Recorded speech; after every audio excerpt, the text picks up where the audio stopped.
You're listening to the newest episode of Life Equals Choices, Choices Equal Life, with your host, Kim Olver. Hi, this is Kim, and welcome to the 16th episode of Life Equals Choices, Choices Equal Life. This week, I want to continue our conversation about self-discovery. Often I hear high school or college graduates talking about a gap year in their education, using the phrase, "I want to find myself," as the main reason. If someone needs to find themselves, how do they know they are lost? You already have a picture of yourself in your quality world, whether it's your own ideal version of yourself or one you've created based on the expectations of others.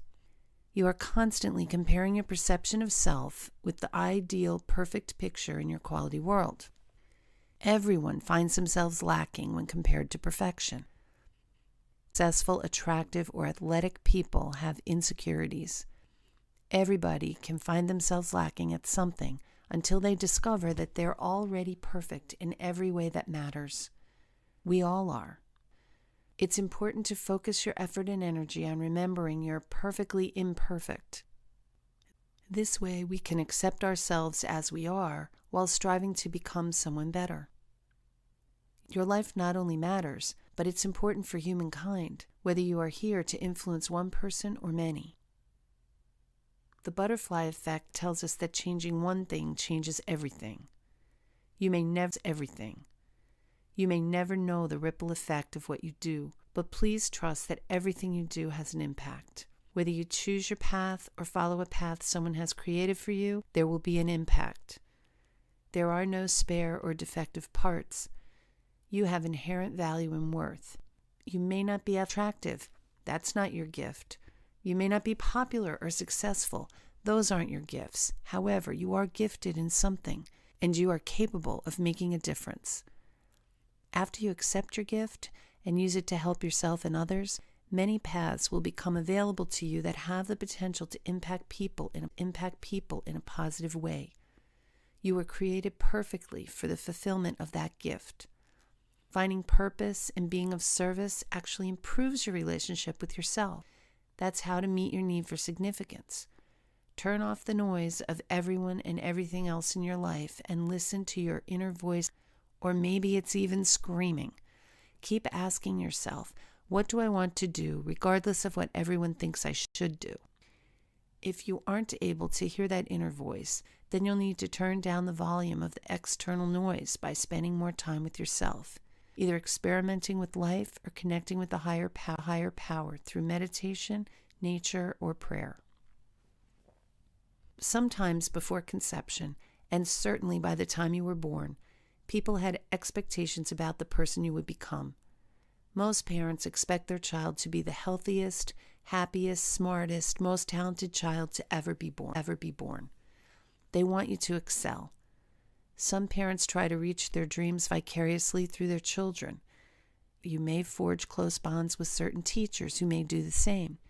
Guidance counselors can affect our futures with tests that tell them whether we will make it in college or should be funneled towards a community college or a trade. Throughout your young life, you are nudged or shoved towards the vision other people have for you. If you have believed the visions others have for your life, you may go along since it's the path of least resistance.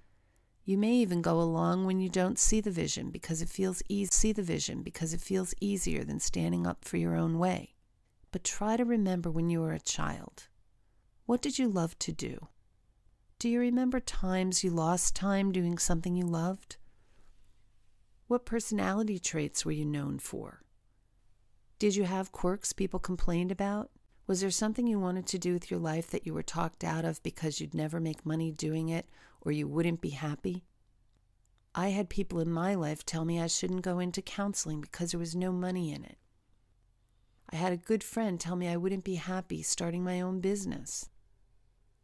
Because I was good in math, I had another person, an adult advisor in my life, try to tell me I should go into surveying. None of these things would make me happy. I had a certain talent with the piano. I had dreams of going to Juilliard and becoming a concert pianist touring the world. I was convinced by my mother that I would never be happy in that life because she told me I wouldn't be able to have a family and travel the world. I find that interesting because I do travel the world, and I'd found a way to do it after I raised my family. So that was a dream that stayed with me throughout my life. I've pretty much given up on the math. I had an affinity for it, but it wasn't something that I was passionate about. As for counseling, I can't imagine doing anything else because it's not just what I do, it's who I am. I've been with people since the 5th grade. I'm not saying answering those questions will tell you what you're supposed to be doing in life, but I am saying that there will be clues about the person you could be, maybe the one you're meant to be. There will be traits and characteristics from your beginning that will serve you now. It's yourself that you remember the aspirations and desires of your young heart. Don't run off and build a lemonade stand, but perhaps that strength as a child is an indication you could be an entrepreneur. If the only thing you love is video games, perhaps you're meant to be a software engineer. Once you've taken that trip down memory lane, it's important to discern how much of what you believe is true is really true, or just something someone convinced you of. Are you really loud and obnoxious, or are you a natural-born leader? Are you truly shy, or just an introvert needing to recharge? Are you simply convincing? How many of your labels are related to culture or gender? What were you taught about men and women? When I was growing up, I was told a woman never wants to make more than her husband because it will cause him to be insecure. This is a cultural concept that may or may not, but rather than dimming your light so someone else will shine brighter, you may want to find a partner who doesn't mind sharing light with you. Sometimes when we're in a relationship, it's challenging to see ourselves as separate from that relationship. But often in hindsight, when the relationship ends, you see how you gave up a lot of things that were important to you peacefully in that relationship. I'm not saying that relationships are without compromise or sacrifice, but you shouldn't have to lose parts of yourself to be in a successful relationship. If you must hide or deny parts of yourself to be with someone, maybe you're better off with someone else or even alone. Love is supposed to add to who you are, not take away. One of my personal mantras is, for me to commit to an exclusive relationship, I need my partner to love me because of who I am, not in spite of who I am, as I will also do for him. You need to create a quality world picture of yourself as who you really are, the person you are created to be. As you begin to align your thoughts and behaviors to sync with that version of yourself, strengthening the relationship you have with self will naturally follow. As you begin to like yourself more and more, you will solidify the best version of yourself in your quality world. Then, when you compare the person you are with the person you want to be, there will be harmony. You will be measuring with the correct yardstick instead of the stick someone else wants you to use. Of course, you'll still see some shortcomings. That's what quality world pictures are there for. There will be things that you can improve. That's what the whole field of self-discovery and self-growth and self-development is all about. But you'll need to remember who you are. Go back to that person you were before everyone else started telling you who you were and you believed them. Or before you started to shape yourself into the false person you thought your boyfriend, girlfriend, mother, or father wanted. Let's add to this search of who you really are with the backdrop of the pandemic crisis of coronavirus. Many people these days are feeling lost. Who are they now without their jobs? Who are they as parents when they're not feeling warm and fuzzy about this forced quarantine with the angels they live with? Who are spouses when they are cooped up with each other and getting on each other's nerves? I've heard from lots of people that they're acting in uncharacteristic ways during this time. Tempers are running hot and patience is hard to find. People's nerves are frazzled from the stress and uncertainty of coronavirus. Does this describe you? If it does, The important thing to remember is that you are not at the mercy of coronavirus unless you allow it to control you. Quarantine is stressful on everyone. It's even harder for people who are quarantined but living with essential workers who are going out in the jungle every day and possibly bringing the virus into their homes. Stress releases the hormones of adrenaline and cortisol, which make it difficult to access higher-order thinking skills, which is what you really need during a pandemic.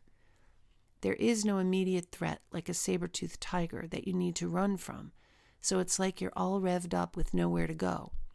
This is the biological explanation for the impatience and short tempers. Now the question is, are you going to lay down and let biology control you, or will you take control? It won't be easy, but there are things you can do to get back to the you want to be. The first thing is that you're going to need to define who you want to be during these times. It helps to think about what you need. Are you safe? If so, you need to create more safety and security in your life. Are you feeling disconnected with those people important to you? If so, you need to create more connection in your life. Are you feeling insignificant? If so, you need to find ways to make a difference or leave a legacy. Are you feeling restricted? Then you need to open more freedom in your life. Are you feeling joyless?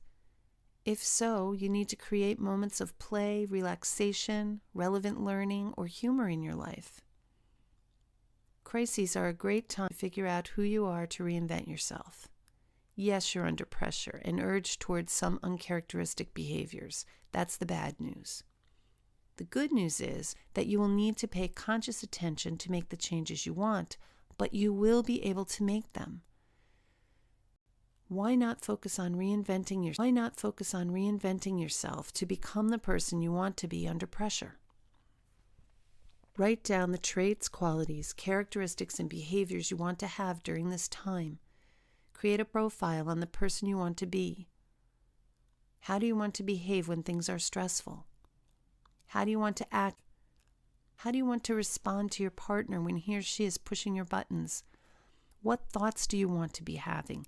How do you want to get each of your psychological needs met during your day?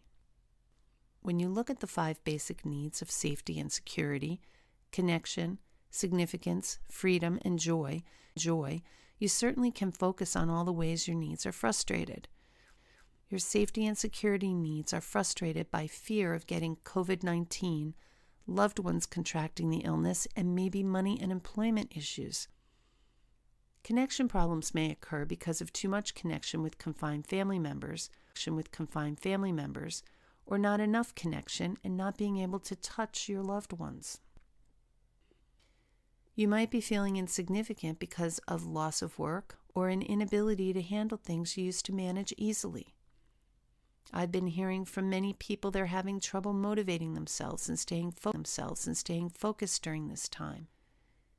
It's challenging to feel free when you're expected to shelter in place, and where is the joy when you're unable to live your life the way you want to? All of those issues are legitimate, and you can spend your day focused on the lack. When you do, it will lead to short tempers and impatience. If you're looking to be a different person in this crisis, there is a flip side, and all that's required is for you to turn over the bad side and look at the good. As for safety, and car accidents are down, crime is down. All the things that happen in any given day chalked up to accidents will not be occurring to any significant degree because most people are in their homes. As for connection, because people are frustrated with their inability to see people they care about, they may actually, with extra time to spend, they're able to set up Zoom meetings, FaceTime, or Skype calls to be able to not only talk, but also to see one another. People are making phone calls and sending texts to check on people who live alone, people they wouldn't normally reach out to. If you're home with family members, you're able to use this time to make your days special, filled with loving, creative family time. As for significance, many people are using this downtime to pursue creative endeavors that they had on their "I'll get to it someday" lists. I am helping people are using this time to organize and clean out areas that haven't been organized in a long time, like closets, drawers, and garages.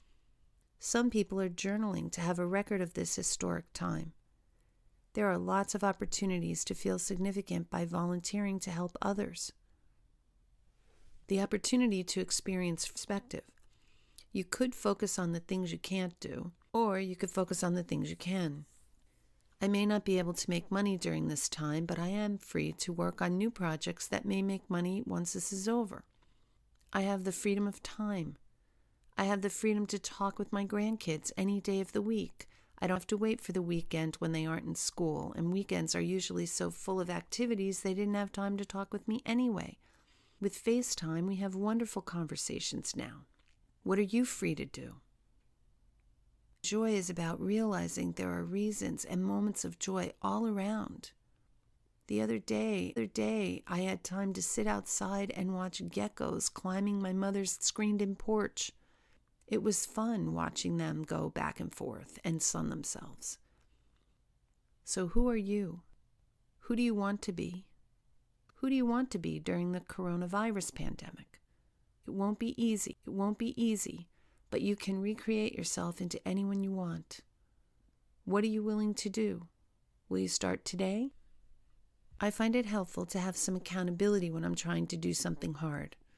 I'll often write things in social media I'm working on for accountability. If accountability is something you can hire a coach, join or start a mastermind group, or pair up with an accountability partner. If you choose this last option, just be sure you choose wisely. You have people in your life with a vested interest in you staying the same. If you choose them for your accountability partner, they may consciously or subconsciously sabotage your process. Mastermind groups can be great when you have people committed to the betterment of all in the group and the skills to help them succeed. A coach can help people accomplish their goals faster than you would without one.